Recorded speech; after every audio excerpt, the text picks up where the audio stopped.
안녕하세요. 오늘도 사금의 시간 함께해서 감사합니다. 오늘 이사야서 16장입니다. 모압에 대한 심판이 이어지고 있죠. 내용을 함께 살펴보도록 하겠습니다. 크게 두 단락으로 나눠져 있습니다. 1절부터 5절까지가 첫 번째 단락, 2절부터 14절까지가 두 번째 단락입니다.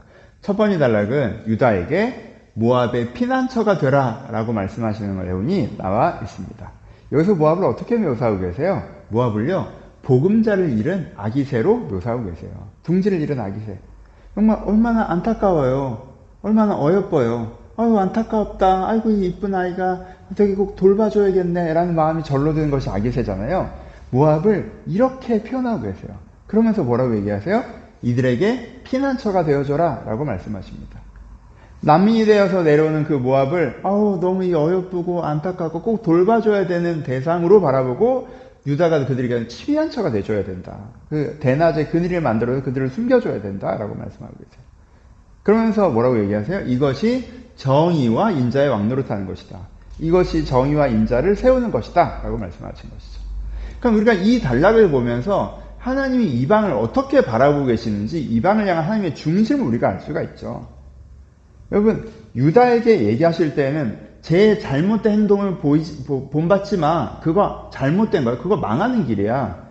모압이 하는 방식, 아시리아가 하는 방식, 바벨론이 하는 방식 따라하지 마. 그거 망하는 길이야. 이렇게 말씀을 하시지만 그들을 대상으로 할 때 그들을 향한 하나님의 마음은 이 나쁜 놈들 그냥 망하게 해버리겠다. 내가 이 놈들 완전 무너뜨릴 거야. 이런 저주의 마음이 아니라 이 잘못된 길로 가기 때문에 무너지는 것이 안타깝고, 그쵸? 바벨론에 몰락이 돼서 아침에 계명성이여라고 하면서 안타까우시잖아요. 그리고 그들의 가운데 피난처가 되시고 또 뒤에 가면 이집트에서 이제 회복을 얘기하신단 말이에요. 그쵸? 그들의 잘못이 안타깝고 그들에게 피난처가 되시며 그들을 회복하고자 하시는. 그러니까 사실 유다를 향한 하나님의 마음이나 이스라엘 향한 하나님의 마음이나 모압을 향한 하나님의 마음이나 바벨론을 향한 하나님의 마음이나 이집트를 향한 하나님의 마음이 다 같다는 거예요.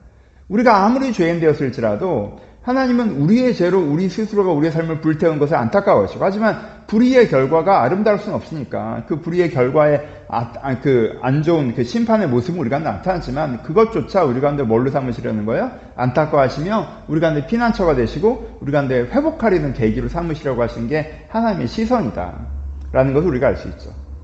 모압을 끝까지 모압의 남은 자를 멸망시키는 것에서 어제 설명을 드렸었죠. 남은 자를 멸망시키는 것이 그들의 죄가 그들에게 암세포 남아있지 않게 싹 제거한 다음에 그들이 아기새와 같은 온전한 그들의 잘못된 모압스러운 모습이 아닌 온전한 연약한 모습으로 남아있다면 이들을 하나님의 아름다운 모습으로 세워가려고 하는 것이 하나님의 시선이라는 것을 우리가 이 단락에서 느낄 수가 있습니다. 그래서 열방에 대한 심판을 이해하는 데도 굉장히 중요한 단락이라고 할 수 있죠. 그럼 두 번째 단락을 살펴봅시다. 어떤 내용이 나와 있습니까? 이것은 저희가 어제도 얘기했던 15장에서 얘기했던 내용이 나와 있죠. 모압의 교만과 심판에 대해서 나와 있습니다.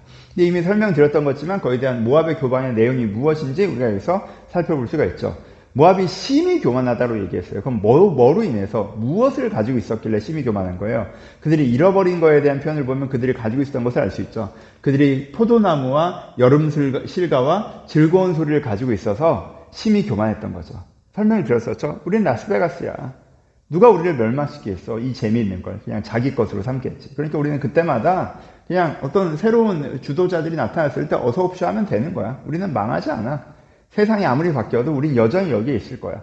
진짜 교만하. 우리의 즐거움이 우리의 자랑이다. 우리는 세상을 즐겁게 해주기 때문에 아무도 우리를 무너뜨리지 않는다. 이것이 모압의 교만의 내용이었습니다. 하지만 하나님이 바라보고 계신 거잖아요. 그렇죠? 그래서 그들은 심판받게 되고 통곡하게 된다는 것이 6절부터 14절까지의 내용입니다. 적용해 보죠. 크게 세 가지로 적용해 볼 수 있을 것 같습니다. 이방에 대한 하나님의 시선을 우리가 생각해 볼 수 있겠죠. 이방에 대한 하나님의 시선은 안타까움과 구원과 회복입니다. 바벨론을 얘기할 때 안타까움이 표현되고 이집트를 얘기할 때 완전 회복이 된다면 모압을 얘기할 때 구원이 얘기가 되는 거죠. 그렇죠? 하나님이 이들 가운데 피난처가 되십니다. 하나님이 이들을 버리시는 것이 아니라 회복하시려는 것이. 이들이 너무 더러워졌기 때문에 이 모압스러운 것을 완전 빨아서 깨끗하게 해서 그 모압스러움은 이제 완전 없어졌어요. 아기새가 됐어. 완전. 그때 회복하시는 것이 하나님의 시선이다. 그러니까 악한 자에 대한 우리의 근본적인 시선도 이래야 되는 부분이 있겠죠. 그렇죠? 그들의 악한 모습은 모압의 남은 자도 멸망시키는 것처럼 그들의 악한 모습은 완전히 무너져야 되지만 여전히 그들 안에 있는 하나님의 아름다운 가능성이 있기 때문에 그들이 회복된 것을 우리가 기대하는 것이 악한 자들에 대한 우리의 시선이 되어야 합니다. 그렇죠? 그러니까 우리가 구약에서는 되게 선하게 하나님이다. 신약에서는 구원의 하나님, 원수 사랑의 하나님이 신약에만 나오고 그런 것이 아니죠. 여기서도 같은 시선이 제공됩니다. 유다에게 모압의 피난처가 되라고 얘기하잖아요. 원수 사랑을 얘기하시는 거죠. 그렇죠? 그 중심의 시선이 우리한테 필요하다는 부분들을 참 어렵죠? 네. 우리가 사람들을 깊이 봐서 악한 자라고 할지라도 그 안에 있는 아름다움까지 우리가 볼 수 있으면 좋겠다. 하지만 그것이 현재 그 악한 모습에 대한 방치나 타협은 아니죠. 이 모압을 통해서 우리가 이방인을 어떤 시선으로 바라봐야 되는지 15장, 16장 연결하면 잘 묵상해 볼 수 있을 것 같습니다. 두 번째는 즐겁고 악한 것을 떠나는 축복이라고 우리가 묵상해 볼 수 있습니다. 이것이 모압이 받고 있는 축복이죠.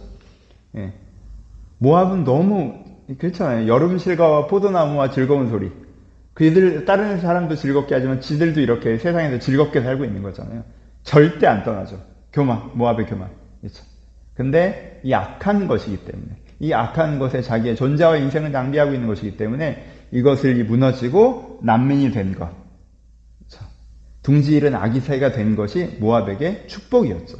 그래서 그들이 새로운 보금자리, 피난처, 하나님이란 피난처를 찾게 되는 것, 이것이 그들 가운데 축복이 되는 것이죠. 우리 삶 가운데도 이런 것이 있습니다.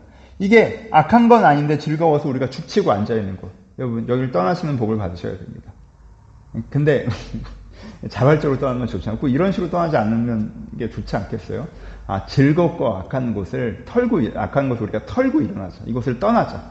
하나님 나에게 이 복을 주셔서 즐겁고 악한 것이 나에게 더 이상 즐거움이 되지 않게 하시고 내가 거기서부터 일어나 하나님께 주신 진정한 즐거움의 곳, 하나님의 피난처 되신 아름다운 곳을 하나님의 아름다운 곳을 가게 하소서.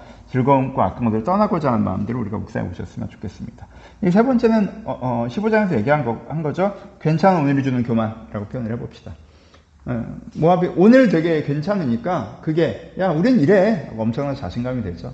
오늘이 사라지면 그것이 영원할 것처럼 그게 인생의 룰과 자신감과 하나님께서 뭐라고 하셔도 우리가 아닌 것 같은데 라고 얘기하는 이유가 되기도 하죠. 괜찮은 오늘이 우리를 교만하게 만들어서는 안 됩니다.